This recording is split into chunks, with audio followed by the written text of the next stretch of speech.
Hello बच्चों, welcome back to my YouTube channel educational points. तो स्वागत है आपका मेरे इस नए वीडियो में। आज हम लेके आए हैं आप लोगों के लिए क्लास 12 बायोलॉजी का जो चैप्टर 8 है और यूनिट क्या है 5 है।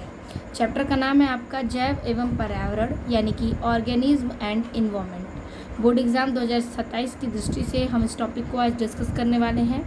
इस वीडियो का आज है पार्ट 2। पार्ट 1 में हमने कई चीज़ें डिस्कस की थी जो आप जाके मेरे चैनल पर देख सकते हैं, और पिछले सारे वीडियोस को आप जाके हमारे प्लेलिस्ट पे देख सकते हैं जिसका क्लास 12 बायोलॉजी नोट्स के प्लेलिस्ट बने हैं।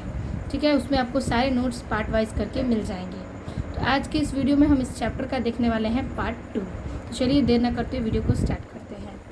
तो कल तक हमने समझा था कम वृद्धि होती हुई आबादी, उसके आगे है चरघातीय वृद्धि। चरघातीय वृद्धि क्या है?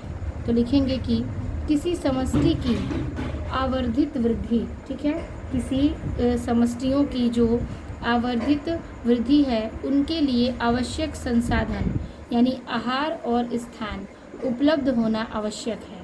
ठीक है, उसके लिए आवश्यक संसाधन, आधार और स्थान उपलब्ध होना आवश्यक है।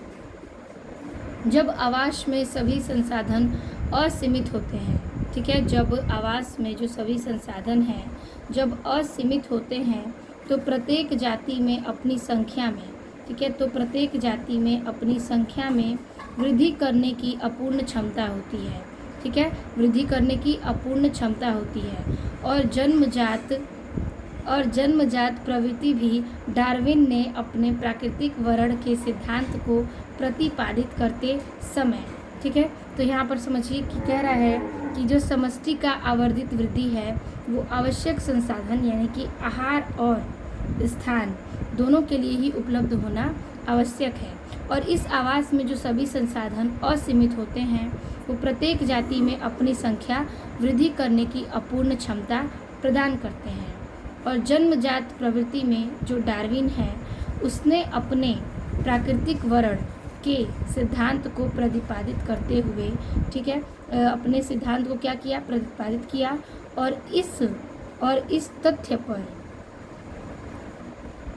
इस तथ्य पर जोर दिया था कि पर्यावरणीयता ने अनुकूलता के कारण समष्टि चरघातीय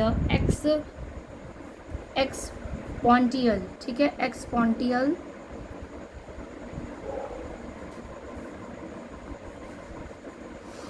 तो तथ्य में जब जोर दिया तो जो इसका पर्यावरणीय अनुकूलता है उसके कारण समष्टि चरघातीय यानी कि एक्सपोनेंशियल, ठीक है, शैली में वृद्धि करती है।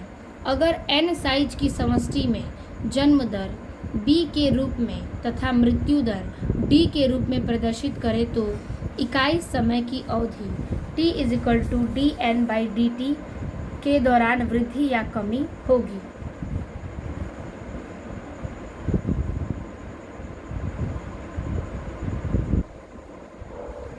तो इसमें कह रहा है कि जो इस अनुकूलता के कारण समष्टि या घातीय एक्सपोनेंशियल शैली में वृद्धि होती है, अगर n साइज की समष्टियों में जन्म दर b के रूप में तथा मृत्यु दर d के रूप में प्रदर्शित करे तो इकाई समय की अवधि t=dn/dt के दौरान वृद्धि या कमी करेगी। उसके बाद ये एक फिगर है इसके लिए, इस सूत्र के लिए कि dn/dt b-d इंटू n। अगर b-d बराबर r हो तो अगर b-d बराबर हम r लेंगे तो ये इंटू में n करेंगे और फॉर्मूला आपका बनेगा dn/dt rn। ठीक है, इसके जगह पर हम क्या कर लेंगे? r कर लेंगे। तो ये आपका फॉर्मूला ऐसे ही यहाँ पे नोट हुआ dn/dt। तो dn/dt बचा b-d, तो इसके बराबर क्या रखेंगे? r, तो रखा हमने r। इंटू में क्या बचा? n, तो रखेंगे क्या? n। अब देखिए इस फिगर के दौरान ये आपका समष्टि घनत्व का फिगर है। इसमें ये जो दिशा जा रही है वो n की जा रही है, बीच में डॉट लाइन खींचा गया है। नीचे की जो अवधि है वो है समय की अवधि। बीच में ये जो आपका स्क्वायर बना है ये है आपका k। बीच का कोण जो यहाँ पर बनेगा वो केंद्र बनेगा, वो k होगा। a=dn/dt rn, ठीक है, और dn/bdt और rn k-n/k। तो ये इसका क्या है, पूर्ण रूप से यहाँ पर ये दोनों सूत्र यहाँ पर दिए गए हैं इस दोनों लाइन के लिए। ये इसका n है समष्टि घनत्व, ये इसका समय है t।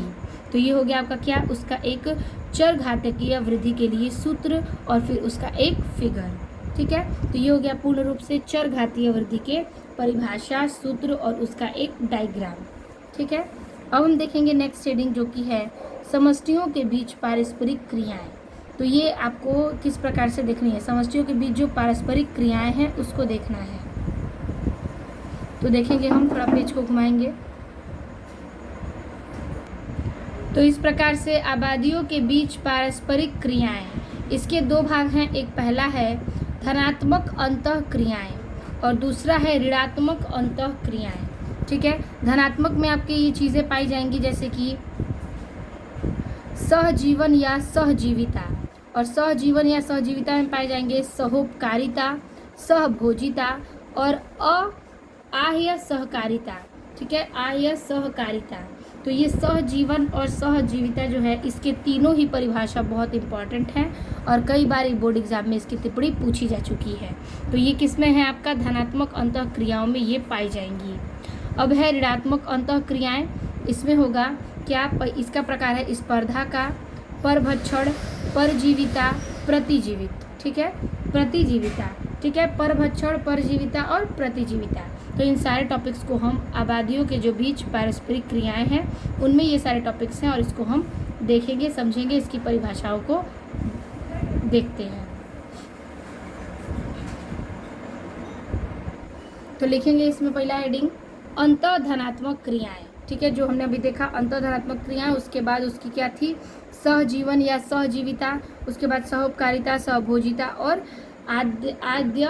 आह्य सहकारिता। तो चलिए देखते हैं, पहला है अंतः धनात्मक क्रियाएं। इसमें लिखेंगे कि धनात्मक पारस्परिक क्रियाओं में एक अथवा दोनों जीव क्या हैं, लाभान्वित होते हैं। ठीक है, यानी कि लाभकारी होते हैं। तो धनात्मक पारिस्थितिकी क्रियाओं में एक अथवा जो दोनों जीव हैं वो क्या है, लाभान्वित होते हैं, किंतु हानि किसी भी सहयोगी को नहीं होता।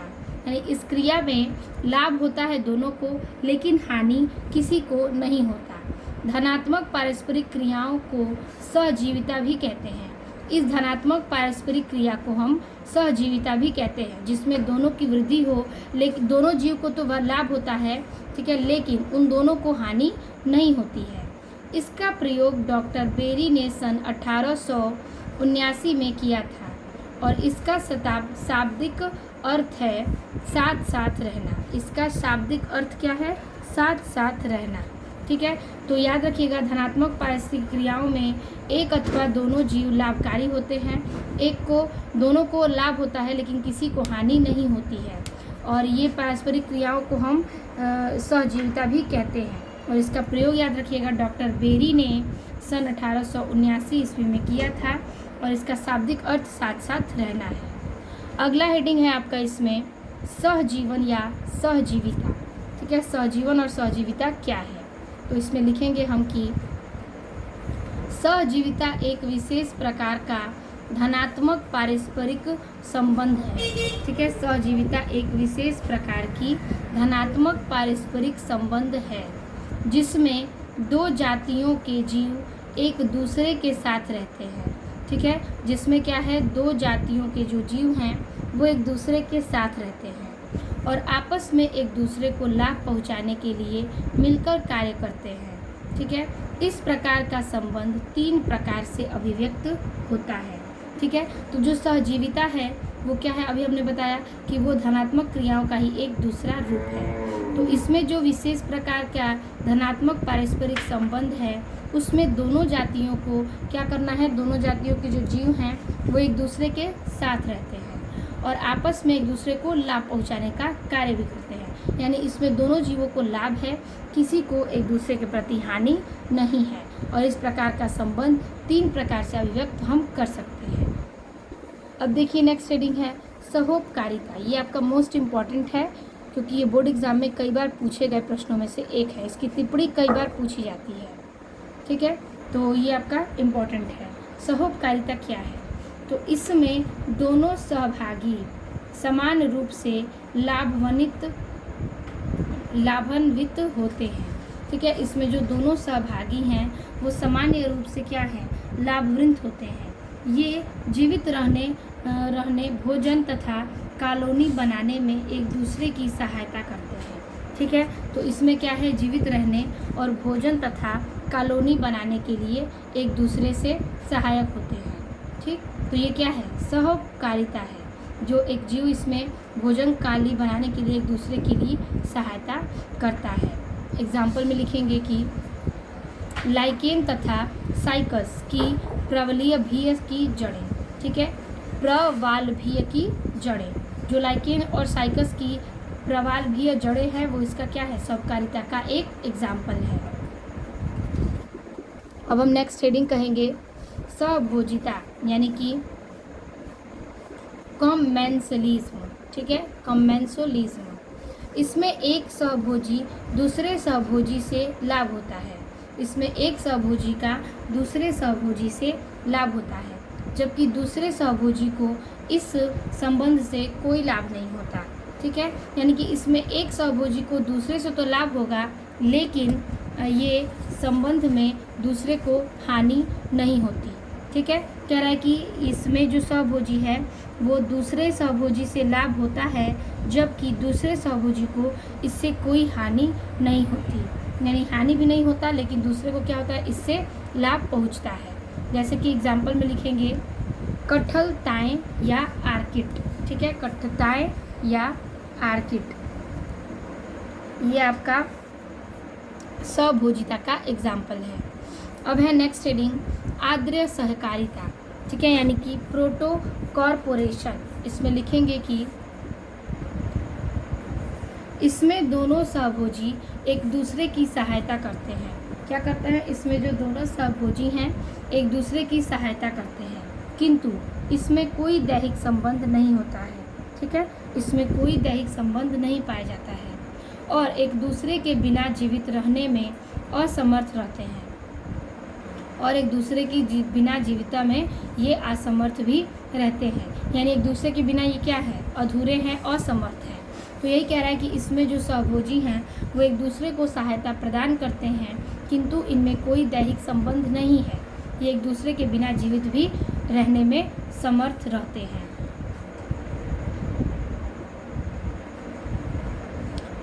अगला है इसका दूसरा पॉइंट, ऋणात्मक अंतःक्रियाएं।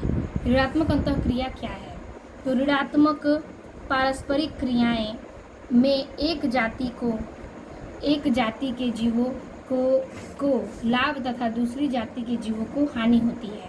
यानी जो ऋणात्मक अंतःक्रियाएं हैं वो क्या है, इसमें जो जाति के जीव हैं तो एक जीव को लाभ होता है और दूसरे जीव को क्या होता है, हानि होता है।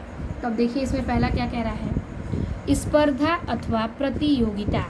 इसमें क्या लिखेंगे कि एक ही जाति के जीवों अथवा विभिन्न जाति के जीवों के बीच उचित आवास। ठीक है, एक ही जाति के जीवों अथवा विभिन्न जाति के जीवों के बीच उचित आवास, भोजन, जल, लवण, सूर्य का प्रकाश तथा अन्य प्राकृतिक संसाधनों को प्राप्त करने की एक छोड़ देखी जाती है, एक छोड़ भी देखी जाती है। तो एक ही जाति के जो जीव हैं अथवा विभिन्न जाति के जो जीव हैं वो उचित आवास में, भोजन में, जल में, लवण में, सूर्य के प्रकाश में तथा अन्य प्राकृतिक संसाधनों को प्राप्त करने की छोर को देखी जाती है, उसे स्पर्धा कहते हैं। प्राप्त करने की क्षमता को देखी जाती है, उसे क्या कहते हैं, स्पर्धा कहते हैं। और स्पर्धा स्तर पर दो स्तरों पर देखी जाती है, जो स्पर्धा है वो दो स्तरों पर देखी जाती है। और याद रखिएगा इसमें जो जीव हैं वो विभिन्न जाति के जीवों के बीच कई सारे प्राकृतिक साधनों को देख सकते हैं। ठीक है, अब नेक्स्ट हेडिंग है आपका पहला, आंतर जातीय स्पर्धा। इसमें दो स्तरों में देखी जाती है। पहला है आंतर जातीय स्पर्धा। इसमें लिखेंगे कि एक ही प्रजाति के जीवों की भोजन, प्रकाश, जल, आवास आदि की आवश्यकता एक सी होती है। जो अंतर जातीय स्पर्धा हैं उसमें एक ही जाति के जो जीव हैं, ठीक है, एक ही जाति के जो जीव हैं, ठीक है, एक ही जाति के जो जीव हैं उनके कारण उनकी आवश्यकता क्या होती है, भोजन, प्रकाश, जल और आवास इत्यादि में उनकी आवश्यकता एक सी होती है, जिसके कारण इन स्रोतों का उपयोग अधिक होता है। ठीक है, जिसके कारण इन स्रोतों का उपयोग अधिक होता है।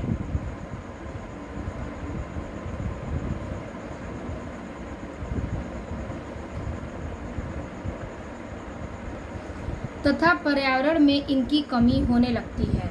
ठीक है, अधिक होता है और इनके पर्यावरण में भी कमी होने लगती है। पर्यावरण में विभिन्न स्रोत एक सीमित मात्रा में ही उपलब्ध होते हैं। ठीक है, पर्यावरण में जो सीमित स्रोत हैं वो एक मात्रा में क्या करते हैं, उपलब्ध होते हैं। अतः इनको प्राप्त करने की प्रतियोगिता भी देखी जाती है। तो ये पर्यावरण में इनकी कमी होने लगती है और पर्यावरण में जो विभिन्न स्रोत हैं वो एक सीमित मात्रा में उपलब्ध होते हैं और इनको प्राप्त करने के लिए प्रतियोगिताएं देखी जाती हैं। एग्जाम्पल, घास का भोजन के रूप में उपयोग करने वाले जीवों की संख्या घास की कमी के कारण नियंत्रित रहती है। ठीक है, घास का भोजन के रूप में उपयोग करने वाले जीवों की संख्या घास की कमी के कारण क्या होती है, नियंत्रित रहती है। अब लिखेंगे दूसरा, अंतरजातीय स्पर्धा। इसमें लिखेंगे कि इस प्रकार की स्पर्धा में विभिन्न जातियों के जीवों की आवश्यकता भिन्न भिन्न होती है। ठीक है, तो इस प्रकार की जो स्पर्धा है उसमें विभिन्न जातियों के जीवों की संख्याएं क्या होती हैं, भिन्न भिन्न होती हैं और इनका प्रवास पर्यावरण पर कम पड़ता है। इनका प्रभाव क्या है, पर्यावरण पर भी कम पड़ता है।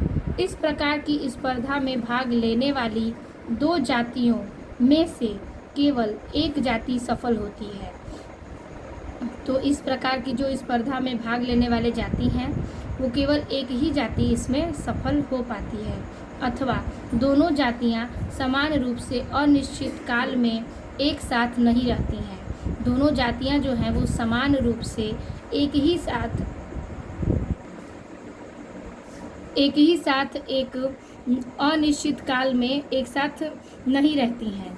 कभी कभी अधिक घनत्व प्रजातियां बच जाती हैं और कम घनत्व वाली प्रजातियां नष्ट हो जाती हैं। तो जो अंतरजातीय स्पर्धा है, इस प्रकार की स्पर्धा में जो विभिन्न जाति के जीव हैं वो आवश्यकता इनकी भिन्न भिन्न यानी अलग अलग होती है।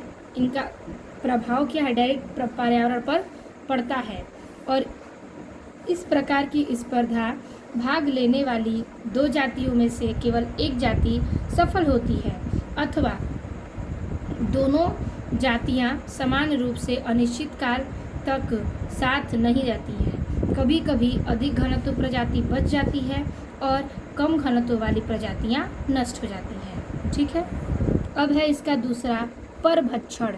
ठीक है, परभक्षण, परजीविता और प्रतिजीविता। तो परभक्षण यानी कि प्रीडेशन।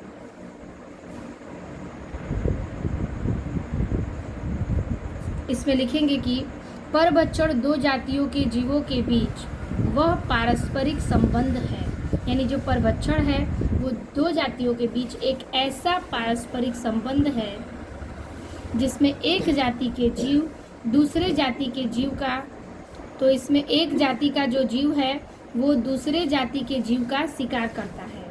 वह जंतु जो शिकार करता है शिकारी अथवा परभक्षी होता है, यानी कि जो जंतु शिकार करेगा वो शिकारी कहलाएगा या उसका परभक्षी कहलाएगा। तो परभक्षण में दो जातियों के जीव शामिल हैं जिसका पारस्परिक संबंध है और जिससे जाति के दूसरे जाति के जीव शिकार करता है और जो जंतु शिकार करता है वो शिकारी तथा परभक्षी होता है तथा जिसका शिकार होता है वह शिकार कहलाता है। ठीक है, जिसका शिकार होता है वो क्या होता है, शिकार होता है, लेकिन जो शिकार करता है वो शिकारी कहलाता है। इस प्रकार के संबंध में शिकारी को लाभ होता है और शिकार को सदा हानि होती है। कि अगर आप किसी का शिकार कर रहे हैं तो जो शिकारी है, तो इस क्रिया में क्या होता है कि जो शिकारी है वो शिकार को जब शिकार करेगा तो हानि हमेशा शिकार को होगी, क्योंकि शिकारी उसका शिकार करने के लिए गया है। तो ऐसी क्रियाओं को हम परभक्षण कहते हैं। ठीक है, एग्जाम्पल में हम लेंगे।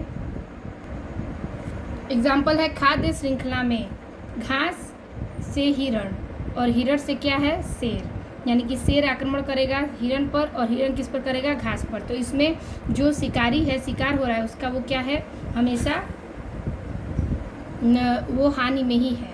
फिर देखिए जैसे कि मोर, कीट, मेंढक, सांप, मोर। तो मोर क्या करेगा, सांप को, सांप मेंढक को और मेंढक कीट को।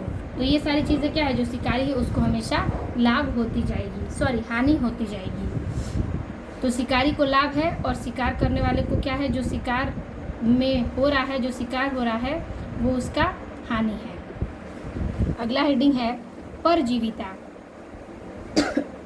लिखेंगे कि यह दो विभिन्न जातियों के जीव के बीच पाए जाने वाला पारस्परिक संबंध है। इसमें कहना चाहता है कि यह दो जातियों के बीच में पाए जाने वाला एक पारस्परिक संबंध है, जिसमें परजीवी अपना भोजन पोषण से प्राप्त करता है। क्या करता है, परजीवी इसमें अपना भोजन पोषण से प्राप्त करता है।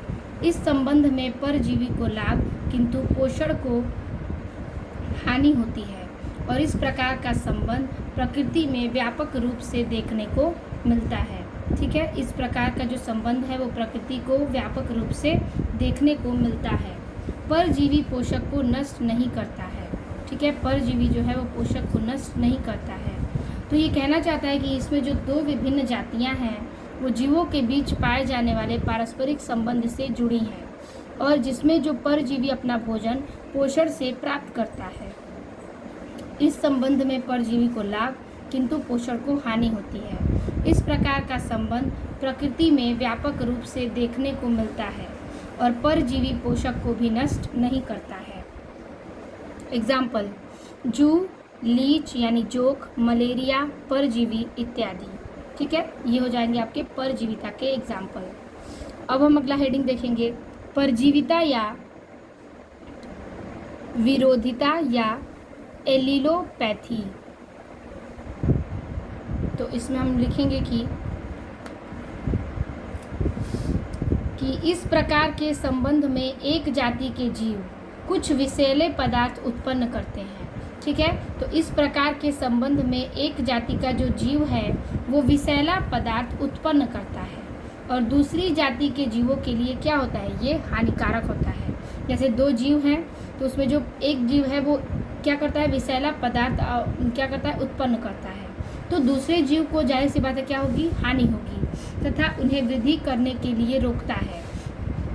तो जो जीव विषैला पदार्थ उत्पन्न करता है वो दूसरे जीव को वृद्धि करने से भी रोकता है, और इस प्रकार एक सहभागी को हानि पहुंचती है। इस प्रकार जो सहभागी जीव है उसको क्या पहुंचती है, हानि पहुंचती है, तथा दूसरे को कोई प्रभाव नहीं पड़ता, क्योंकि एक जीव जो विषैला पदार्थ उत्पन्न कर रहा है वो सामने वाले को क्या कर रहा है, नुकसान कर रहा है, हानि पहुंचा रहा है, और उसको वृद्धि भी नहीं होने दे रहा। तो इससे क्या हो रहा है, जो सामने वाला व्यक्ति है, जीव जो है, उसको हर तरह से क्या है, हानि है, लेकिन दूसरे को क्या है, वो किसी भी प्रकार का कोई भी प्रभाव नहीं पड़ेगा। ठीक है, दूसरे वाले को कोई भी प्रकार का, किसी भी प्रकार का हानि कुछ भी नहीं होगा, बल्कि सामने वाले को हर प्रकार से क्या है, उसकी हानि है। तो इसमें लिखेंगे, कवक और बैक्टीरिया कई प्रकार के प्रतिजीवी पदार्थ बनाते हैं। जो कवक और बैक्टीरिया हैं तो वो कई प्रकार के क्या करते हैं, प्रतिजीवी पदार्थ बनाते हैं। ये इसके आप एग्जाम्पल में भी लिख सकते हैं। ठीक है,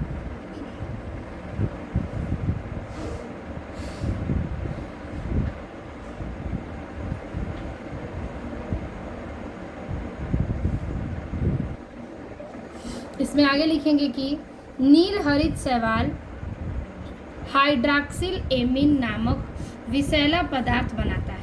जो नील हरित शैवाल है वो हाइड्रॉक्सिल एमीन नामक नया पदार्थ बनाता है। इससे तालाब में रहने वाली मछलियाँ और तालाब के जल को पीने वाली पशुओं की मृत्यु हो जाती है।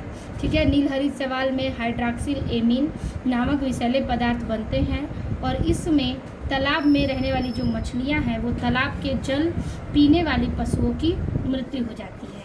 ठीक है, तो जो विषैले पदार्थ हैं वो नील हरित शैवाल पानी को क्या करते हैं, जहरीला बनाते हैं। और जो मछलियाँ जल पीकर जीवित रहती हैं उनकी क्या होती है, मृत्यु हो जाती है।